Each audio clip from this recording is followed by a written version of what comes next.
दिनै एसे हाग्रा रबिबारब्लाबो ना रबिबार माने बिजों बाराय जोंथ' खोथा गैया हाग्रा ओरैबायदि दुफावजोब्बाय बेखौ एसे फुनानै लांदां खालामनांगोन। BTC आव मोनसे आरोबाव बाइ इलेक्सन जानो थांबावनो हागौ। थ' दिनैहाय बाइ इलेक्सननि बाथ्रा सफैदों आरो जेननायनि बाथ्राफोरखौ ओंखारदों। मानगोनां प्रमिला रानि बायद'नि माखासे 15 आवार्स जाबाय मैयानि जानांगौ बे होदों बड'सा निउसावबो बा गुबुन गुबुन निउस एसामिस निउस पर्टेलाव। थ' जेननायखौ जेनदों होननानै मानो थाखाय जेननो गोनां जादों बेफोरखौबो एसे मोजाङै फोरमायदों। हयतोबा BPF पार्टिनिफ्राय बहाबा हाबनाय बा रायजोजों जगाजग बा टाच थानायफ्रा एसे खम जादों बेफोरबायदि बाथ्राखौ जों बुंनायखौ नुनो मोनदों। नायनोसै बाइ इलेक्सनफ्रावबो सोर देरहायो देरहाब्लाबो माथो MP आवनो जों माखासे ना उनफोरावसो बुंगोन नामाथाय गोरायैनो माखासेफोरखौ जों बारा बाथ्रा बुंनायखौ जों नुनो मोनाखै। खालि जों थेंक इउ बिदि गोजोननाय बावहोनायखौसो जों नुनो मोनदों। जानो हागौ बेफोरबायदि गोजोननाय बावफ्लानानै जोंहा माखासे बेनिफिट जानोबो हागौ नङा होमबा बेफोरबायदि आरोखि। थ' जिखियानो जादोला लक सभा इलेक्सनावबो देरहानानै थांबाय बिथांमोना बर' रायजो राजानि थाखाय बा बर' समाजनि थाखाय मा मोजां फिथाइ होफैनो हायो जोंबो नायनि।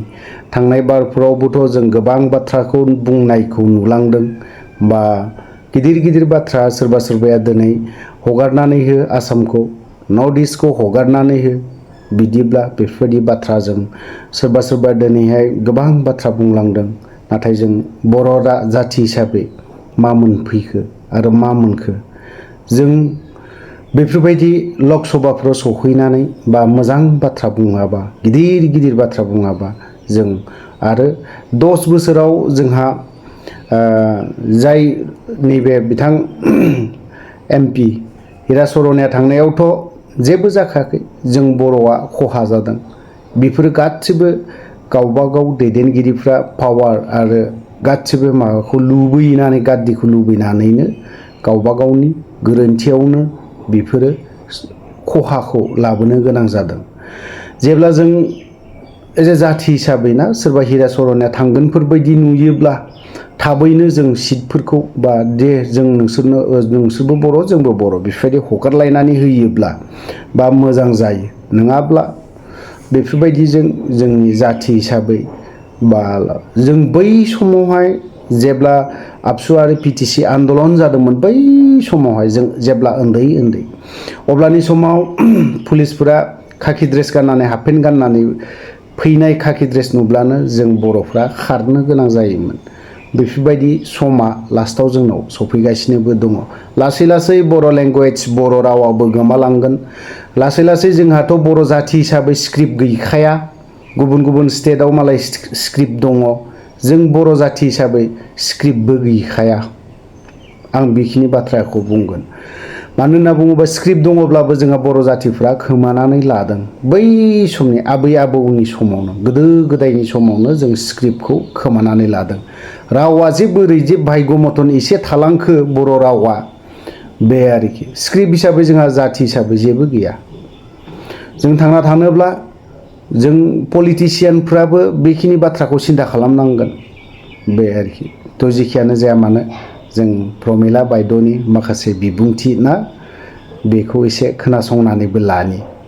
लोगोसे जोंनि आसामनि चिफ मिनिस्टार हिमन्त बिश्व शर्मा साराबो काजिरङायाव गान्दाखौ नायहैदों। दै फ्लाद जानाय दैबाना जानायखौ जों नुनो मोनदों।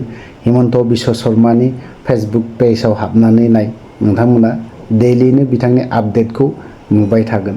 थ' नायलांनि जों बिनिबो ससे ससे भिजुवेलखौ होनोखौ नाजागोन। आं बेखौल' सानबाय थायो एज ए जाथि हिसाबै जों जेब्लानि समाव जोनोम मोनाखैमोन अब्लानि समाव जों बर' जाथिफ्रा माब्रै थांनानै दङमोन नङा होमबा? आरो बै समाव जोंनि बर' हारिया स्क्रिप्टखौ मा जाहोननि थाखाय लाखिनो रोङासै जोंनि फिसौफ्राथ' मोनखानाय नङा फिसौनि समाव लासै लासैनो जोंनि राव जिहेथु भाषा 8 सिडिउलाव हाबनाय ना बे 8 सिडिउलाव हाबलायनाय भाषाया गोमालांफिनगोन नामा खारन जोंहा गुबुन हारिखौसो जों MP दैथायहरदों दा जोंनाव जिहेतु जाय मानसिया थांनांगौमोन जों बर' हारिनि प्रब्लेमखौ बुंहैग्रा जयन्त बसुमतारी सारा बै समाव बुंहैनो हागोन ना हाया बारा गोबाव जायाखै जयन्त साराबो बावहाय देरहाना थांनाया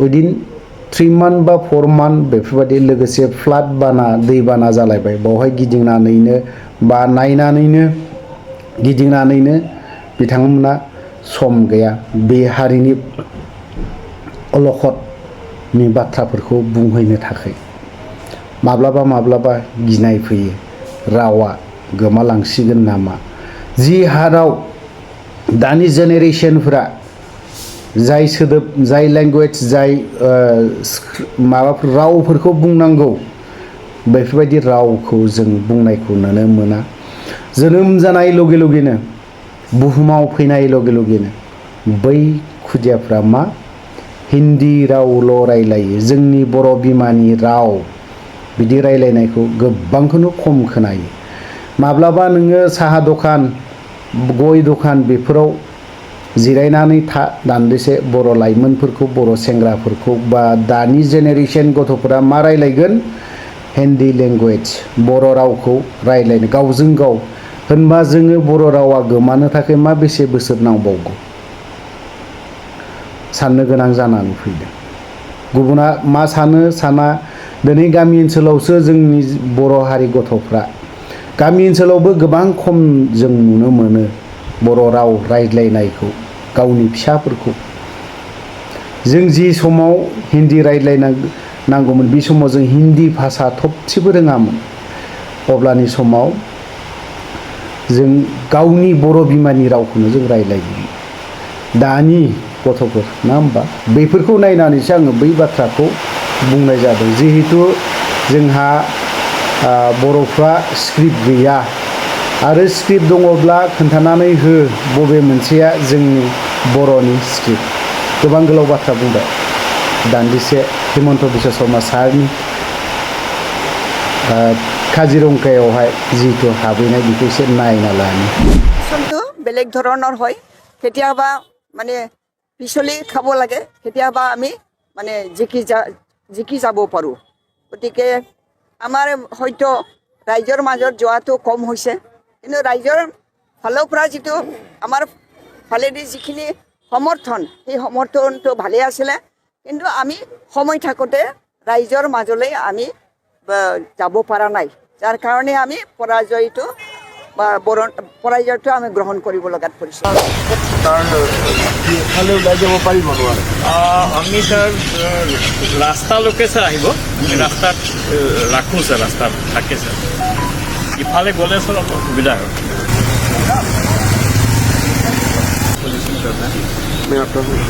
हम लोग नहीं मूव में सर एक्चुअली एक क्या है कि सर अभी पूरा मेटे का सब जगह